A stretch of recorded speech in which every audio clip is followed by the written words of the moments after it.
2 days ago, we had 22 centimeters of snow fall in Halifax.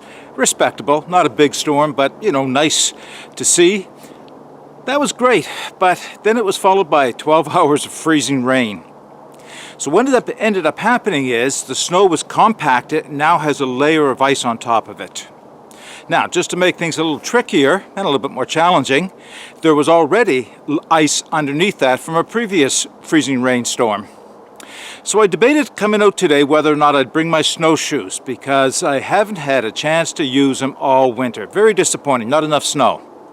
I elected not to. I'm not sure it was the right choice, but what I did go with was my Catula microspikes, and I have, of course, my gaiters on to keep the snow out of my boots when I drop in a little deeper. It's been a little slow going, not too bad, not because of the depth of the snow, but more because of the iciness underneath the snow. So I'm out for a hike around Susie, Quarry Lakes.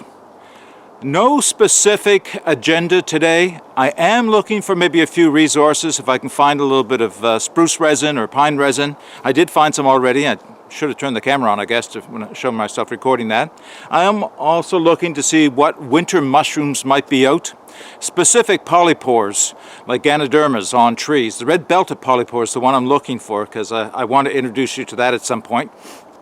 Other than that, I'm just going to show you some scenery. I do have a few toys in my backpack that I'm testing. They may show up at lunchtime. Other than that, we're just going to take a walk around, show you the winter scenery in the Blue Mountain Birch Cove Lakes Wilderness area.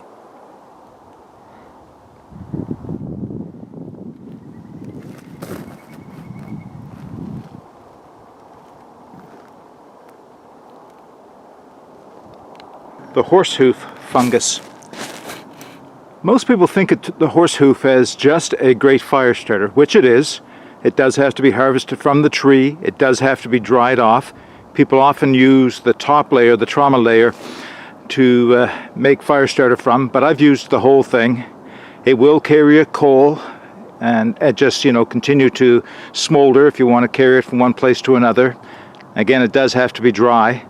What a lot of people don't realize about this fungus is that it is also medicinal.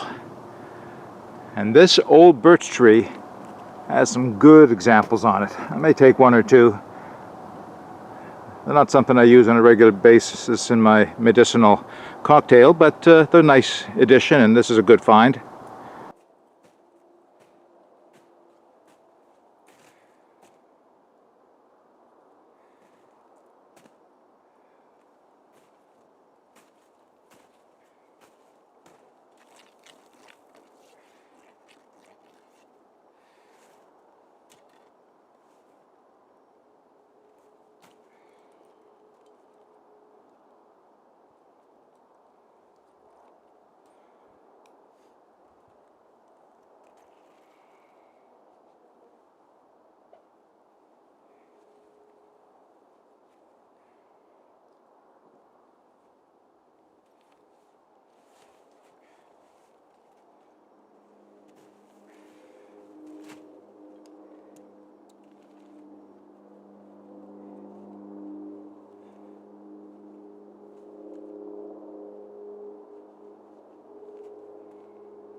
Okay, it took me actually quite a while to find these, and one of the most, as you can see, inhospitable rough climbs through all this deadwood, blowdowns, snowdowns.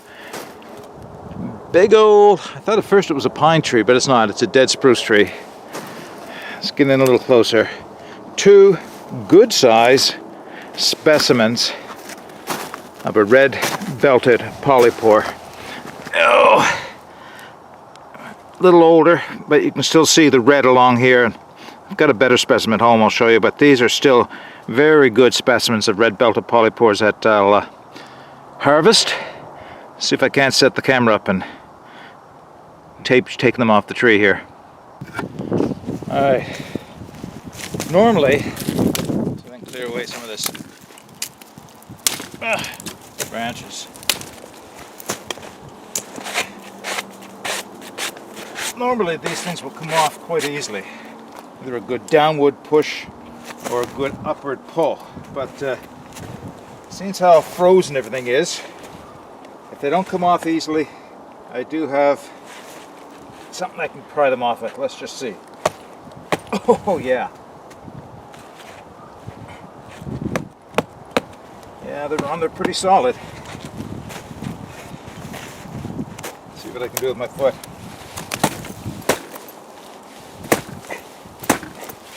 Okay. Yeah, they're on there pretty good.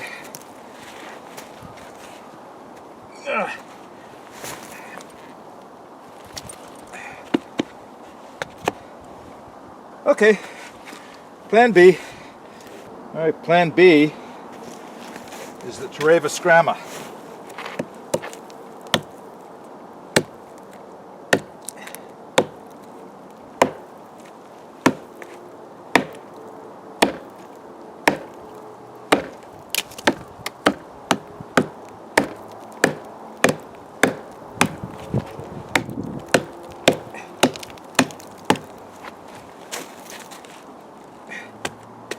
Holy smokes, these are on hard.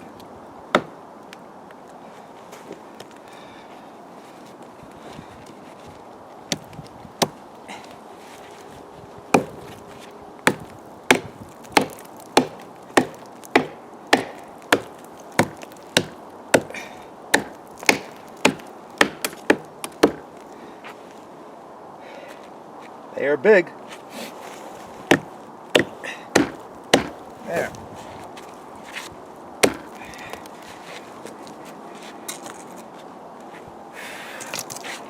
There. That is a big mushroom. And that's one of 2. All right, let's get the other one off.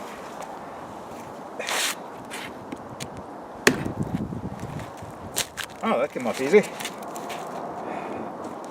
Good, healthy looking mushrooms. I'll show you some close-ups when we get home, but the red belt is right along here. Sometimes it's more obvious than others, but I'll show you a good example of it when we get home. All right, let's see what else we can find.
Oh, yeah, that's nice.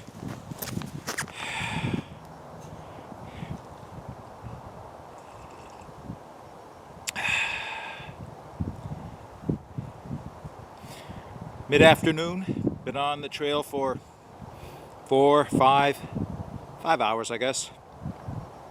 Rough going in the woods. Good score on those red-belted polypores. I'm happy with those. They're huge. They'll be a great medicinal addition to my stores at home. So I've stopped. It's not lunch. Well, it should be lunch. It's late afternoon, but I decided to just stop and have a cup of tea first. Just kind of relax, have a cup of tea. And I want to give a shout out to a YouTube friend of mine, Dennis Nettles. And Dennis has previously sent me some coffee. This time he sent me some tea. And the Charleston Tea Plantation. I kind of ripped through the name. Sorry about that, but Charleston Tea Plantation. I'll put a link in the show notes below, and the one I'm having today is the Earl Grey. What's interesting about this is the only tea grown in North America. Very tasty. Thank you, Dennis. Nice cup of tea. And for some reason, it always tastes good on a cold day, and when you're drinking it out of a wooden mug.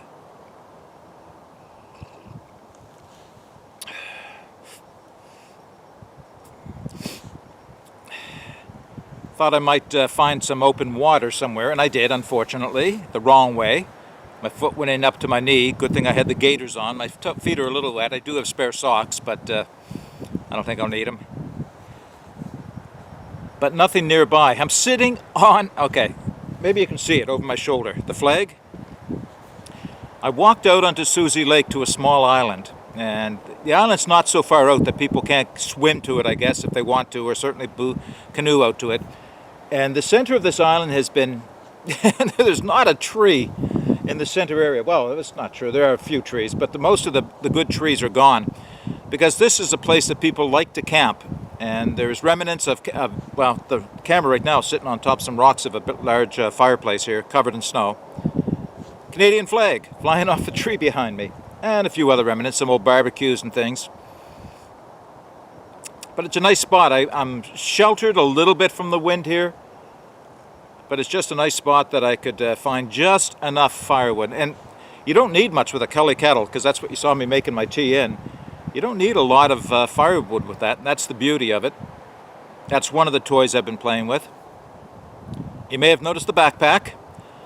I mentioned the backpack in another video. That's the Helicon-Tex Matilda from the Bushcraft line. It is an interpretation of the Alice pack.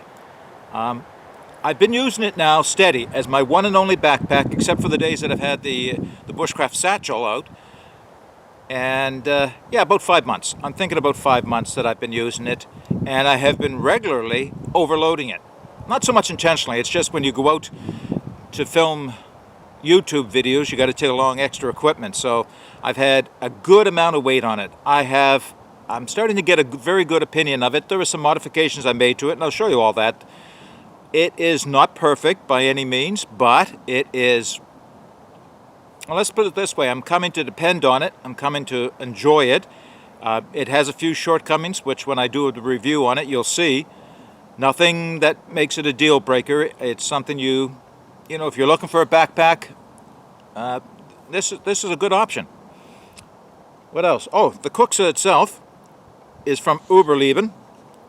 This is called the Lore 12. It's a new Kuxa in their line called the Dursten line. I'll put some information in the show notes. I'll do a separate video just on this at some point. It's called the Lore 12 because it's 12 ounces. That's a good size mug. It's made from Malaysian oak. It's pretty good. Actually, it's quite nice. I've had coffee, tea, hot chocolate in it. A few comments I'll make on it when I do the review of this. Anything else? Oh yeah, fat rope. You saw me light my fire for the tea with fat rope. That's a neat product, that really is. That's quite a neat product. It was the first time I had used it, and I had watched a few videos to make sure I was using it correctly. And I don't think there's any one way to use it, but the way I used it, it worked very well. I was wondering how I was going to get a spark into it while it was sitting in the base of the Kelly Kettle, but one spark, boom, it was off and running. Great stuff, very hot. Little twigs off of the end of the spruce trees here, damp from the ice storm that we had, and it still lit it. And of course the Kelly Kettle is so highly efficient at bringing water to a boil that it didn't take very long and my water was ready. I did bring a lunch with me. I'm not sure that I'm going to have it today. If I do, I'll share that with you, but right now I'm just going to sit back and enjoy my tea.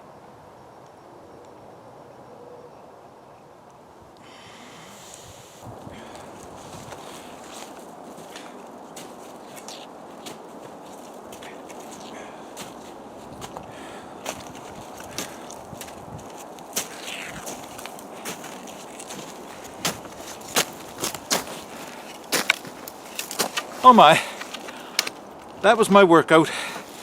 Oh, see if I can get in frame here. Whew. Yeah, good day on the trail.